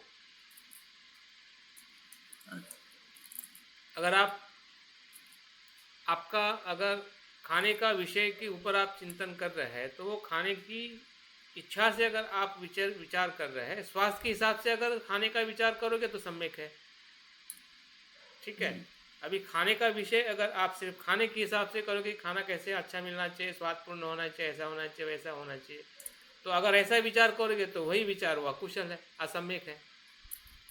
तो सम्यक विचार तब होता है कि उस विषय का जो हमारा हेतु है ना, लक्ष्य है, उस लक्ष्य का सकारात्मक होना या नकारात्मक होना, या स्पष्ट होना या अस्पष्ट होना। अगर स्पष्ट नहीं रहोगे तो आप कुछ भी सोचते रहोगे, है ना। अगर स्पष्ट है, जैसे सांस के साथ हमें स्पष्ट है कि भाई सांस हमें इसलिए देखनी है कि मन को एकाग्र, शांत और शुद्ध करना है। ठीक है, तो अगर उस विषय के साथ में अगर आपका उद्देश्य और वो विषय का एक अपना स्वभाव, अगर उसके साथ में आप कुछ सोच रहे हैं तो वो सम्यक है। ठीक है ना जी। हाँ, नहीं तो फिर असम्यक है। एक शब्द और है, ये जो श्रवण करना है, वो श्रवण करना शब्द उस समय था जिस समय लिखाई उपलब्ध नहीं थी या लिखाई चलन में नहीं। हाँ। अभी लिखाई है तो उसको श्रवण की जगह इन ब्रैकेट में रीडिंग ऑल्सो भी बोल सकते हैं। हाँ, श्रवण तो मतलब यही है कि आप सुन रहे हैं, तो भी श्रवण आधुनिक जगत में श्रवण तो होता है, आप लेक्चर सुनते ही है। क्योंकि उस समय श्रवण शब्द ही उपलब्ध होता था, उस समय लिखाई उपलब्ध नहीं थी, इसलिए शायद लिखाई उन्होंने नहीं डाला है। हाँ हाँ, तो उसको अभी हम इसमें लिखा है, पढ़ा टेक्स्ट के, मतलब पढ़ना। हाँ टेक्स्ट के अकॉर्डिंग भी हम देख सकते हैं, ठीक है। मैंने कहा है ना कि श्रवण का मतलब यह है कि जो रेफरेंसेस है, जो ग्रंथों में लिखा गया उसके आगे लिखा हुआ है, ग्रंथ में लिखा हुआ है, किसी के विचारों को हमने सुना है, पढ़ा है, तो उसका ही अर्थ जो है श्रवण करना है, ताकि हम सुनना और पढ़ना। हाँ हाँ, सुनना और पढ़ना। ठीक है, फिर अभी हम आगे बढ़ते हैं। बहुत बहुत साधुवाद। हाँ सर, हाँ वो जो वितर्क जो है ना, तो मैंने अभी सुनी हूँ, शिविर में गई थी तो क्या था स्मृति में, तो कासे की थाल, हाँ हाँ, उसको बजाने के बाद जो झंझनाहट निकलती है ना, हाँ हाँ वो विचार, और वो कासे की थाल जो है ना, हाँ वो वितर्क, हमारे नजर के सामने कासे की थाल ही आती है ना, हाँ हाँ वो वितर्क, और हाँ। उसको बजाने के बाद जो झंझनाहट निकलती, हाँ सुंदर, हाँ वो विचार, हम्म। वितर्क विचार, ऐसा ऐसा बताया था उन्होंने। नहीं नहीं, अच्छा है, वो भी उदाहरण अच्छा है, लेकिन उस हाँ उदाहरण से ज़्यादा अच्छा है कि हमें ये हाँ समझ में आना चाहिए कि वितर्क में मन जुड़ता है और विचार हाँ में हाँ, उसके साथ में ठहरता है, आगे विषय के जाता है, साथ। आगे जाता है, समझ में आया सर वो। हाँ, वितर्क में हम वो विषय के संपर्क में बस जाते हैं। संपर्क में आते हैं और विचार में हाँ बार बार आने का प्रयास करते हैं और हाँ रहते हाँ हैं उसमें, बस। फिर हाँ, उदाहरण कुछ उनके भी अंदर आप लो, जाते हैं। आपको आपके मन के अनुभव में समझ में आना ये ज़रूरी है, हाँ हाँ ठीक है। उदाहरण तो हम कितने सुनते रहते हैं, हाँ हाँ, हाँ, पर ये लेकिन भी समझ में आया आपके इसमें, हाँ अधिकतर समझ में आ रहा है। हाँ, तो इसको हमें मन के धर्म के साथ मन कैसे काम कर रहा है वो हमें समझना है। और मुझे लगता है कि वितर्क विचार जो है प्रारंभिक मन है। अगर हम मन की बात करें तो विषय के साथ में जुड़ने वाला ये प्रारंभिक मन है। अगर प्रारंभिक मन अगर विषय के साथ में सही ढंग से जुड़ता है तो बाकी का जितना भी प्रोसेस जो है सही तरीके से ही होगा। अगर इसमें अगर गड़बड़ी है, इसमें अगर हम अपरिपक्व है, इसमें अगर हम कमज़ोर है, या इसमें हमारी अगर अस्पष्टता है, तो सभी जगह पे अस्पष्टता रहेगी, ठीक है। हाँ समझ आया। हाँ विषय के साथ में मतलब कर्मठान के साथ में क्या सर? हाँ हाँ, कम्मठान और जीवन की कोई भी कर्मठान के घटनाएं, साथ हाँ, जीवन की में कोई ना? भी घटना आप सम्यक दृष्टि से देख सकते हैं, इस प्रक्रिया में देख सकते हैं। फिर आपका सुख हो या दुख हो, अच्छा हो या बुरा हो, ठीक है। अगर आपको पता चल जाता है कि आपको सम्यक दृष्टि से विचार कैसे होता है, तो वो फार्मूला आप किसी भी जगह पे लगा के आप आपका चिंतन बेहतरीन कर सकते हैं, ठीक है ना। चलिए अभी हम चौथे अंग को देखने वाले हैं, वो है नहीं, चौथा दिवस है और तीसरा अंग है प्रीति का मनोविज्ञान। दिवस चौथा है लेकिन अंग तीसरा है, और इसका उद्देश्य जो है वो प्रीति के स्वरूप को समझना और उसके अनुभव को समझना। देखते हैं हम आज के इस सत्र में, जिसका थोड़ा अभ्यास जो हमारे पास में समय है 20 मिनट, हम प्रयास करते हैं कि इसमें हम क्या समझ सकते हैं। तो समझने का वही फार्मूला है, पहले हमें उसको अर्थ को समझना है, स्वरूप को, और उसका स्थान क्या है, किस चैतसिक के साथ उसका जुड़ाव है। तो उस अर्थ को अगर हम देखते हैं अभिधम्म के परिप्रेक्ष्य में, क्योंकि अभिधम्म में ध्यान और मन का बहुत गहरा अध्ययन किया है। प्रीति, सुख, एकाग्रता, इसका जो बुद्ध ने ध्यान के बारे में जहाँ भी बताया है, इसके अलावा जो अभिधम्म पिटक में मन के साथ, मन के चैतसिक के साथ, मन की अवस्था के साथ ये ध्यानांग कैसे आते हैं और कैसे विकसित होते हैं, इसका पूरा एक गहरा अध्ययन हमें अभिधम्म पिटक में मिलता है। क्योंकि अभिधम्म पिटक का विषय ही है मन, जिसको हम चित्त कहते हैं, मन में आने वाला धर्म जिसको हम चैतसिक कहते हैं, और निर्वाण जिसको हमें संसार से मुक्त करने का, विमुक्ति का अनुभव है, और रूप। इन चार विषयों के आधार पर ही पूरा अभिधम्म का अभ्यास किया जाता है। और इसलिए जिस स्थिति को हम देख पा रहे हैं हाँ, वो हमारे रूपावचर कुशल चित्त के साथ में जुड़ी हुई है, और उस कुशल चित्त का ये तीसरा चैतसिक धर्म है। वितर्क एक धर्म है, विचार एक धर्म है जिसको हम चैतसिक कहते हैं, और तीसरा चैतसिक धर्म है वो प्रीति। हाँ, तो प्रीति का अर्थ बताया जाता है सामान्य तौर पे हर्ष, आनंदित होना, उत्साहित होना या मानसिक प्रसन्न होना। मन को तृप्त करना या प्रसन्न होने का जो अनुभव जब हमें प्रीति में मिलता है, हाँ, तो प्रीति का अनुभव एक प्रकार से हम भौतिक जीवन में, उदाहरण के तौर पे जब हमें प्यास लगती है और हम पानी पीते हैं तो तृप्त हो जाते हैं, आनंदित हो जाते हैं, और उस आनंद में और ज़्यादा आनंदित तब होते कि जब ठंडी में हमें गर्म पानी मिलता है, गर्मी में ठंडा पानी मिलता है ना। तब हम एक प्रीति के अनुभव के साथ उस पानी को हम ग्रहण करते हैं।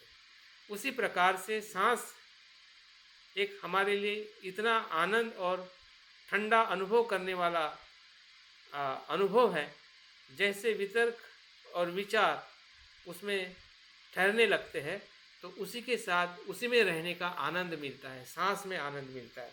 अभी तक हम आनंद खाने पीने घूमने में ढूंढते थे, वो आनंद सांस में देखने में मिलता है, वो आनंद हमें मैत्री भावना में मिलता है, वो आनंद जितने भी कुशल कर्म हैं उस कुशल कर्म में आनंद मिलने लगता है। और इसलिए बोध की पहचान बनते हैं, संरक्षित जी कहते हैं कि बोध की पहचान क्या है, क्योंकि संसार में तो दुख ही दुख है, संसार तो सुख नहीं है। आप ये नहीं कह सकते कि संसार में मैं सुखी हूँ, क्योंकि संसार सुख है ही नहीं और निर्वाण प्राप्त नहीं हुआ है, तो हम कैसे कहेंगे कि मैं सुखी हूँ। संसार अंतिमता दुख है और हमने अभी तक निर्वाण को प्राप्त नहीं किया है, तो बौद्ध लोग सुखी कैसे रह सकते? वो तो झूठ होगा ना, क्योंकि निर्वाण प्राप्त नहीं किया है और संसार दुख है, तो आप कैसे कह सकते हैं मैं सुखी हूँ? तो बौद्ध लोग क्या कहते हैं? बौद्ध लोगों के लिए सुख जो है आनंद है, आनंदित रहना, आनंद में रहना, आनंद के साथ में जीवन जीना। हाँ? फिर वो ध्यान का हो या संसार में जो भी हम संसारिक वस्तुओं का जो उपभोग कर रहे हैं उसमें भी हमें आनंद में रहने का सुख जो है वही बौद्ध की सबसे बड़ी पहचान है। अगर संसार में अगर सुख बौद्धों के लिए है तो फिर निर्वाण के लिए हमें प्रयास करने की ज़रूरत नहीं है। अगर हमें ये लगने लगे या बुद्ध ये कहने लगे कि संसार सुख है तो फिर निर्वाण किस बात का? तो संसार दुख है, इसलिए निर्वाण की सुख के तरफ हमें निरंतर प्रयास करते रहना है। लेकिन संसार में दुख होने के बाद में भी हम आनंदित रह सकते हैं, और आनंदित रहना ये बौद्ध का सबसे बड़ी पहचान है, लक्षण है, क्योंकि हम दुख को स्वीकार करते इसलिए आनंदित रहते हैं। हम अपनी अच्छाई और बुराई को स्वीकार करते हैं इसलिए हम आनंदित रहते हैं। हम बुराई को कम करने का प्रयास करते हैं इसलिए आनंदित रहते हैं। हम अपनी कुशलता का विकास करते इसलिए हम आनंदित रहते हैं। हम सुखी नहीं रह सकते जब तक हम निर्वाण को प्राप्त नहीं करते। हमारा सुख निर्वाण ही है। भले ध्यान में हमें सुख मिलता है जो प्रीति के बाद में आने वाला है, वो सुख भी नित्य सुख नहीं है। इसका हमें अंदाजा तब आएगा जब हम सुख को गहराई में देखेंगे और हमें समझ में आएगा कि ये सुख भी वो सुख नहीं है जिस सुख की मुझे तलाश है।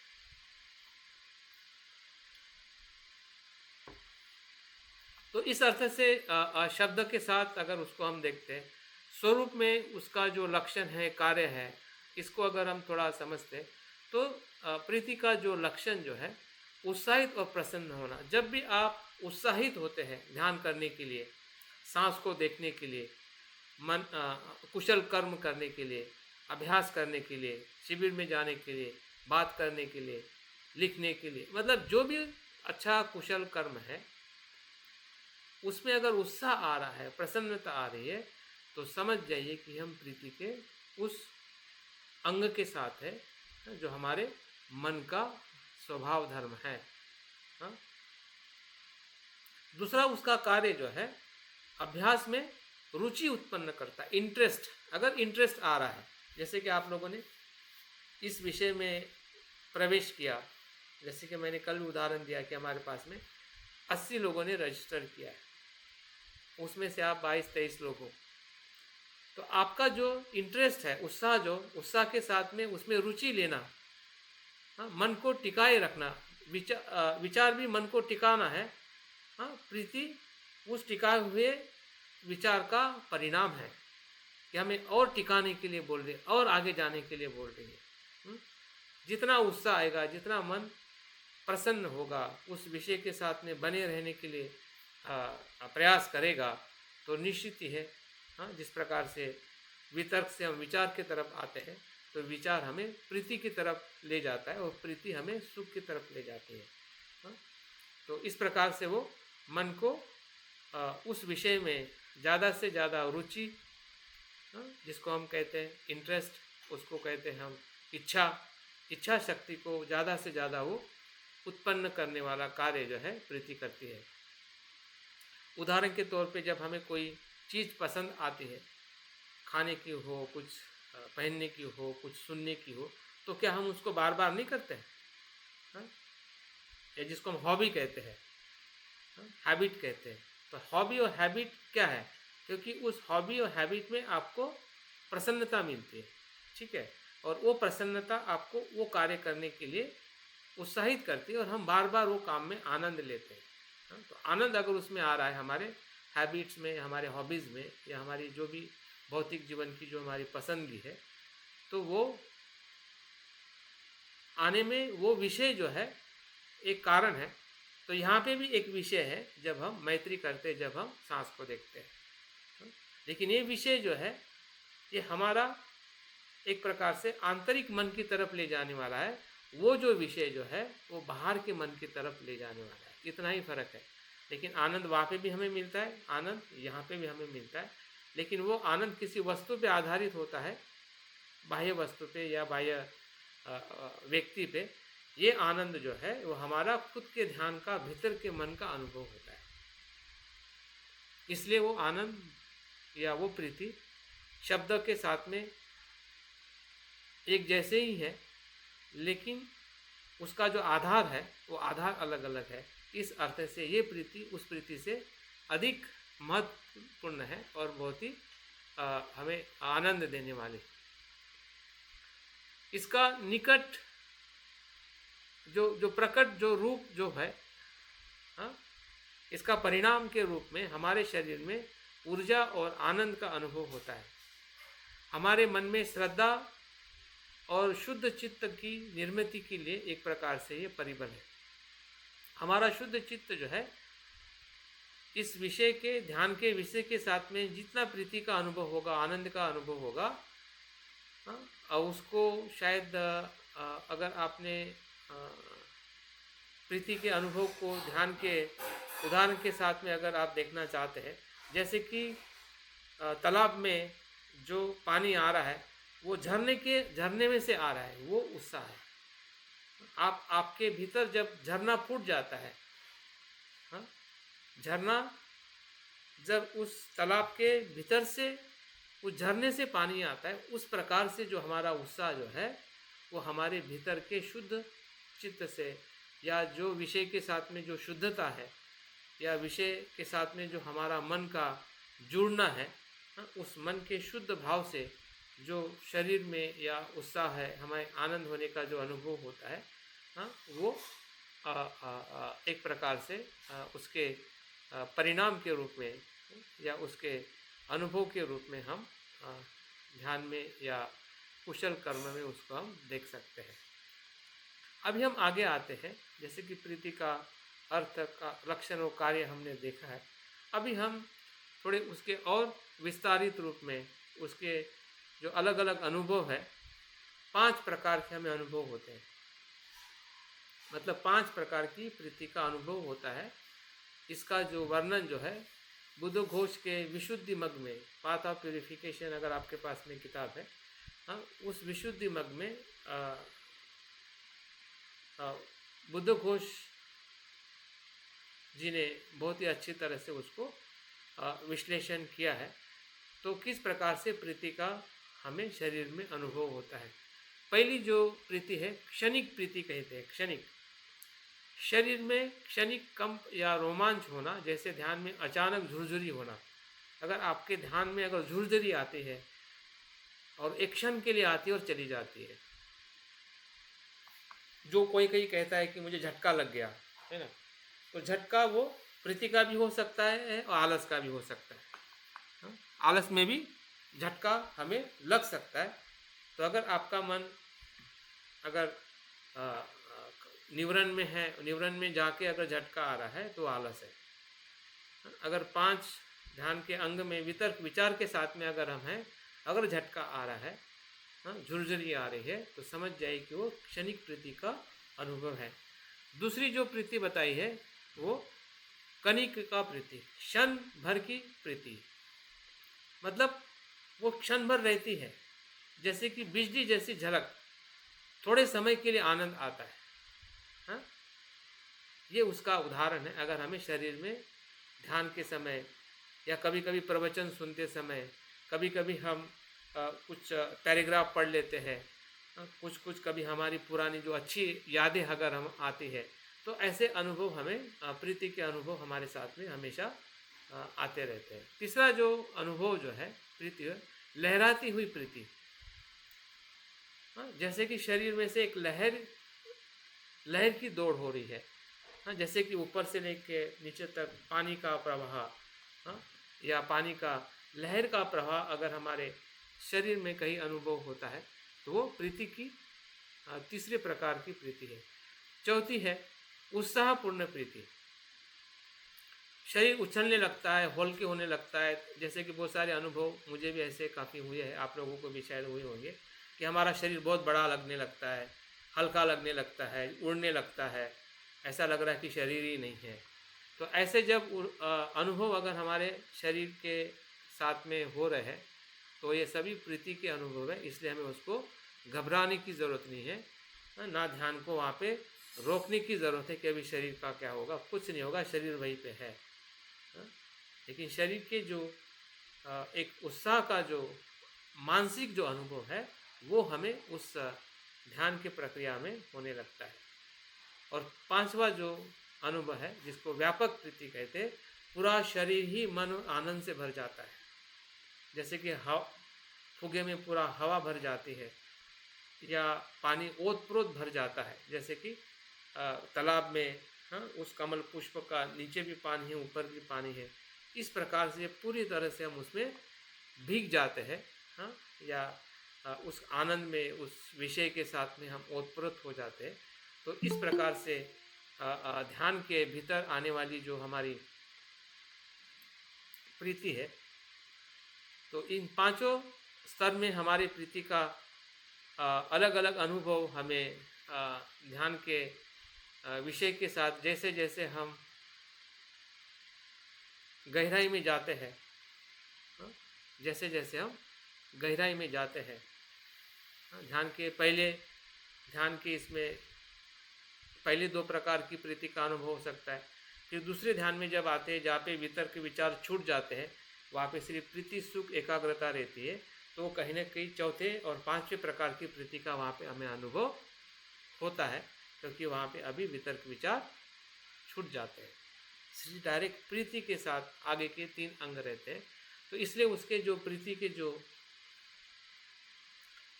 5 स्तर बताए हैं, शुरुआत में 2 से 3 अनुभव हमें हो सकते हैं, और दूसरे ध्यान के स्तर में प्रीति के गहरे अनुभव हो सकते हैं, जिसमें हमें पूरे शरीर और मन में, या पूरे हम उस आनंद में, वो प्रीति के आनंद में हम बह गए, डूब रहे हैं और पूरी तरह से ओतप्रोत हो गए। ध्यान और प्रीति का संबंध क्या है? 5वें अंग में प्रीति जो है, तीसरा अंग है। प्रीति यह उत्साह देती है, जबकि सुख, संतोष और शांति प्रदान करती है। उन्नत ध्यानों में प्रीति धीरे धीरे सूक्ष्म हो जाती है और अंततः केवल सुख और समाधि शेष रह जाती है। इस प्रकार से प्रीति का संबंध है। मतलब प्रीति आपके सुख को निर्माण करती है, ऐसा हम कह सकते हैं। जितनी ज़्यादा प्रीति उतना ज़्यादा सुख। प्रीति की गहराई जितनी जाएगी उतना ही सुख का मानसिक जो संतोष हम कहते हैं, तनाव रहित अवस्था ही सुख है। जहाँ पे तनाव, द्वंद्व, भटकना वहाँ पे पूरी तरह से शांत हो जाता है। और सिर्फ वहाँ पे आनंद की गहरी अवस्था होती है। तब जाके वो सुख का अनुभव आने लगता है। इसको फिर से दो स्तर पे उसको हमने देखना चाहिए। शारीरिक तौर पे जैसे कि अभी हमने शुरुआत में ही बताया, और मानसिक तौर पे। शारीरिक तौर पे शुरुआत में हमें शरीर का हल्का होना, झुरझुरी लगना, शरीर में ऊर्जा आना, या फिर हल्का लगना, या लंबा होना, छोटा होना, ये शारीरिक तौर पे हमें शरीर की अनुभूति होती है। और मानसिक तौर पे हमें आनंद है, प्रसन्नता है, उत्साह है। और गहराई में उस सांस के साथ या किसी विषय के साथ में बह जाना, और पूरी तरह से नकारात्मक विचारों से हम दूर हो जाते हैं। एक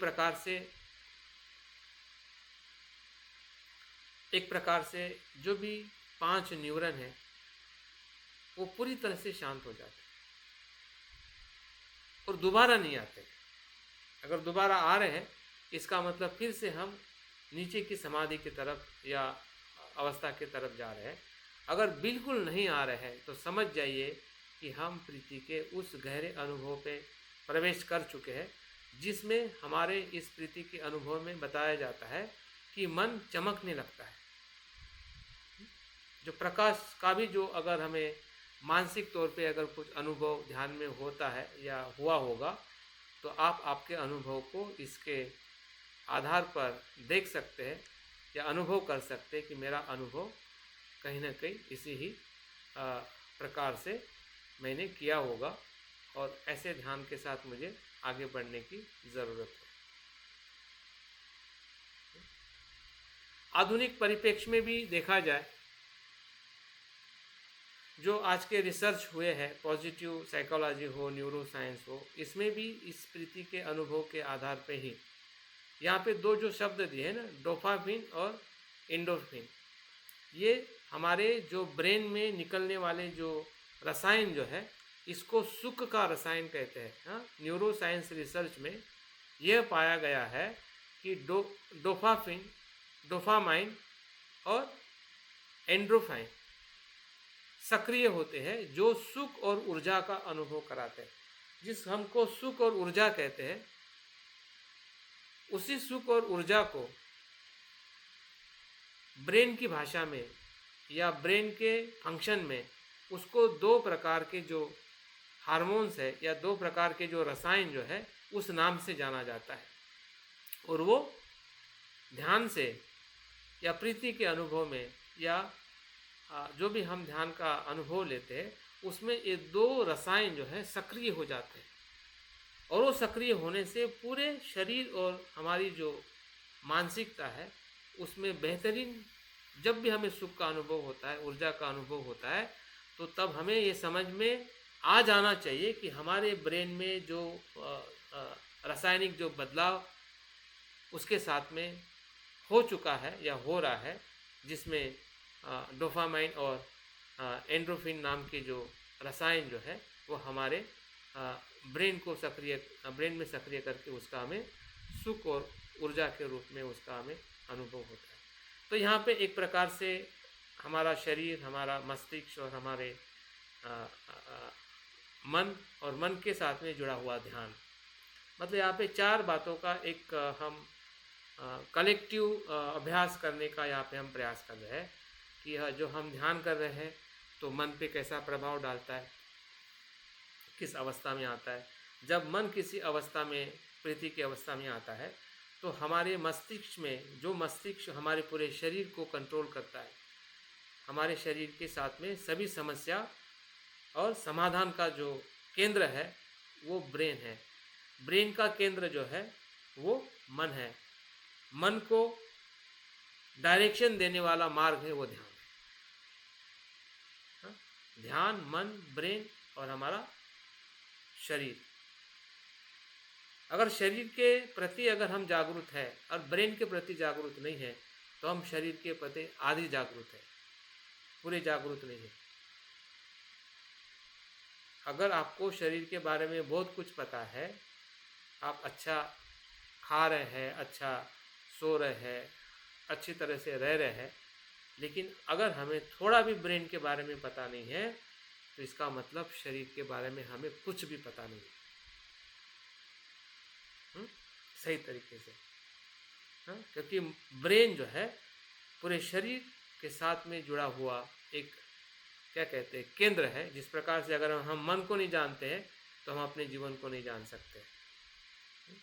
वैसे ही अगर हम ब्रेन के कुछ बातों को भी अगर हम नहीं जान पा रहे हैं तो इसका मतलब शरीर को जानते हुए भी हमारे पास में उसकी शरीर की अधूरी जानकारी है, और इसलिए हम शरीर का स्वास्थ्य नहीं रख सकते हैं, या शरीर के साथ हम सही जो मित्रता है या सजगता है हम पूरी तरह से न्याय नहीं दे पाएंगे जब तक हम अपने मस्तिष्क को भी थोड़ा समझने का प्रयास नहीं करते हैं। तो अभी हमारी जिम्मेदारी है कि शरीर के साथ हमें अपने मस्तिष्क के अंगों को अच्छी तरह से, जो कम से कम हमारे ध्यान में जो उसका संबंध है, या हमारे सुख के साथ संबंध है, या हमारे किसी अनुभव के साथ में संबंध है, जिस अनुभव से हम गुजर रहे हैं, कम से कम उतने परिप्रेक्ष्य में तो भी हमने अपने मस्तिष्क के कुछ बातों को समझने की, जानने की, उसकी जानकारी हमारे पास में होना ज़रूरी है, ताकि हम बेहतरीन तरीके से अपने आप को विकसित कर सके, और आने वाले जो हमारे नए लोग हैं उनको उस तरीके से बता सके कि किस प्रकार से हमारे मस्तिष्क में बदलाव होने से हमारे शरीर और हमारे बिहेवियर में या हमारे जीवन में बदलाव होता है। यहाँ पे कुछ बातें प्रीति और सुख में जो अंतर है या नहीं है, इसको लेके कुछ बातें यहाँ पे बताई है। तो प्रीति एक प्रकार से आनंद और रोमांच ऊर्जा देने वाली अवस्था है, जबकि जो सुख जो है वो शांत और स्थिर और संतोष अनुभव करने वाली है। प्रीति और सुख कभी कभी हमें एक जैसा ही लगता है, या एक जैसा ही शब्द का हम इस्तेमाल करते हैं, आनंद और सुख, लेकिन थोड़ा उसमें थोड़ा फर्क है। प्रीति ज़्यादा शारीरिक अनुभव के साथ जुड़ी हुई है और थोड़ी मन के साथ जुड़ी हुई है, जबकि सुख जो है पूरी तरह से मन के साथ में जुड़ा हुआ है। वहाँ पे शरीर का कुछ भी अवशेष नहीं रहता है। प्रीति के साथ शरीर का भी रहता है और मन का भी रहता है, लेकिन सुख के साथ सिर्फ मन और मन का ही सुख है, मन का ही आनंद है, मन का शांत होना ही सुख का अनुभव है। तो इस प्रकार से हम सुख में और प्रीति में थोड़ा अंतर देख के उसको हम समझ सकते हैं। वैसे ही कभी कभी हम छंद जो है, छंद भी एक प्रकार से आनंद है, लेकिन काम छंद और धम्म छंद में हमें उसमें भेद करते आना चाहिए। तो काम छंद भी एक प्रकार से छंद है और धम्म छंद भी एक प्रकार से छंद है। तो उसको मैंने इसमें चार्ट में आपको थोड़ा समझ में आना चाहिए। कभी कभी जैसे कि हम छंद बोलते हैं तो छंद भी आनंद है, वो भी उत्साह का कारण बनता है, लेकिन वो कैसे? काम छंद, धम्म छंद और प्रीति, अगर इन तीन शब्दों को हम देखें तो एक दूसरे के साथ में वो आनंद देने वाली है। काम छंद विषय भौतिक जीवन में हमें आनंद देने वाली है, धम्म छंद जो है हमें धम्म के आचरण में आनंद देने वाली अनुभूति है। इसलिए इसको काम छंद और धम्म छंद की प्रक्रिया को भी थोड़ा जानना ज़रूरी है, क्योंकि काम छंद इंद्रिय भोग से लालसा को निर्माण करता है, धम्म छंद है धर्म की साधना से प्रेरणा लेता है, काम छंद जो अशुभ को देखता है, धम्म छंद शुभ को देखता है। काम छंद 5 न्यूरॉन का अंग है, धम्म छंद जो है निर्वाण का सहयोगी है। परिणाम में अगर हम देखते हैं कि काम छंद चित्ता को या चित्त को बांधता है, विचलित करता है, धम्म छंद चित्त को निर्मल और स्थिर करता है।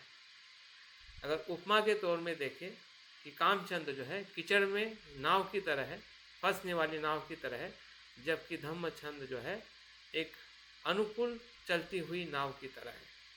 तो इस प्रकार से जो छंद जो है जहाँ पे शब्द आया है, वो छंद के अकॉर्डिंग भी हम प्रीति का अनुभव लेते हैं।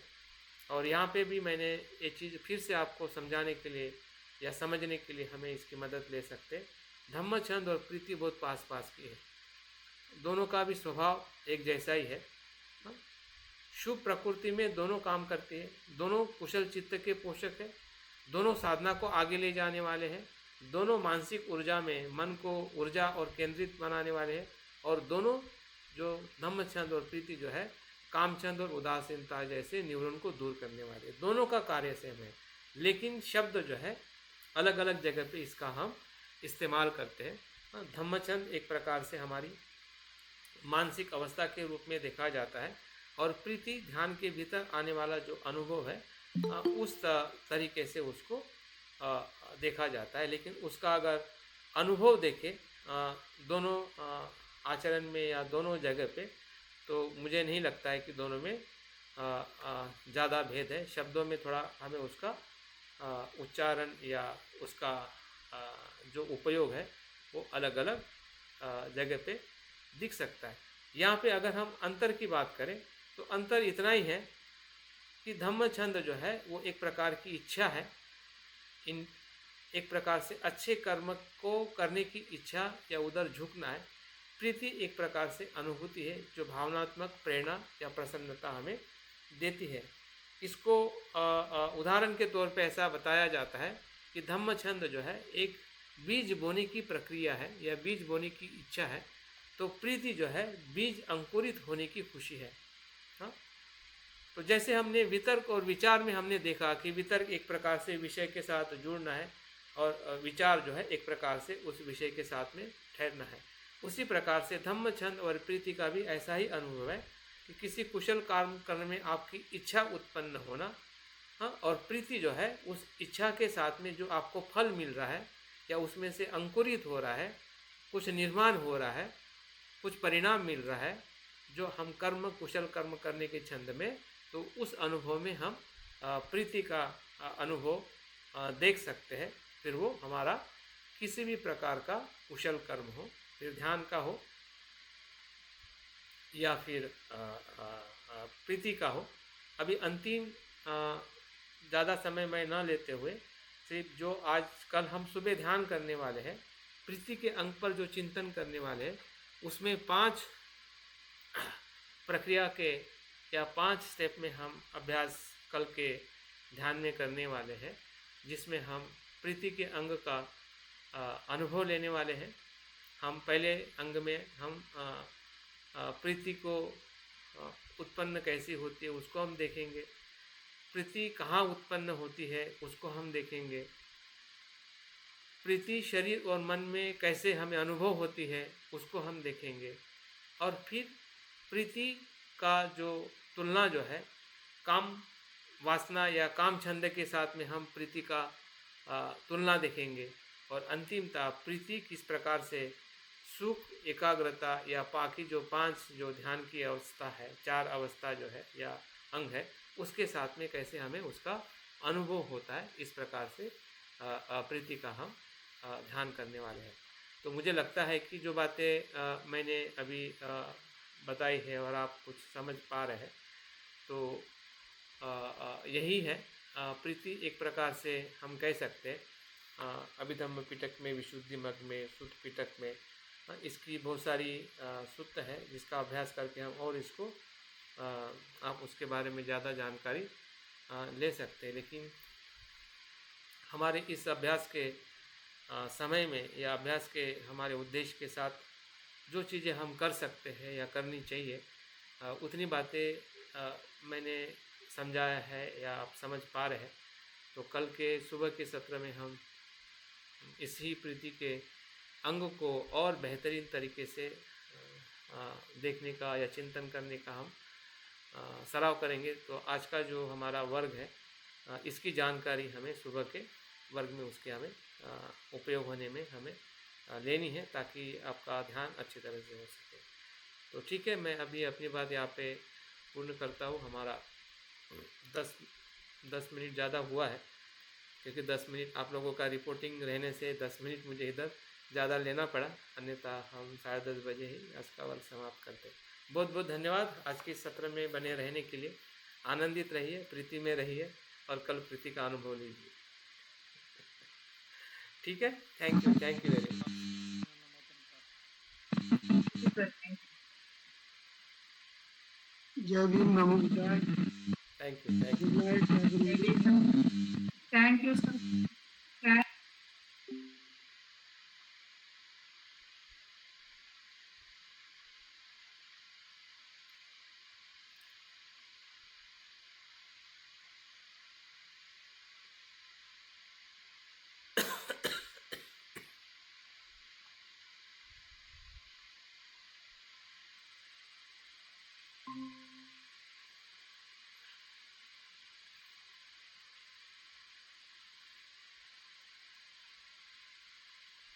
चलिए मिलते हैं फिर कल। Thank you.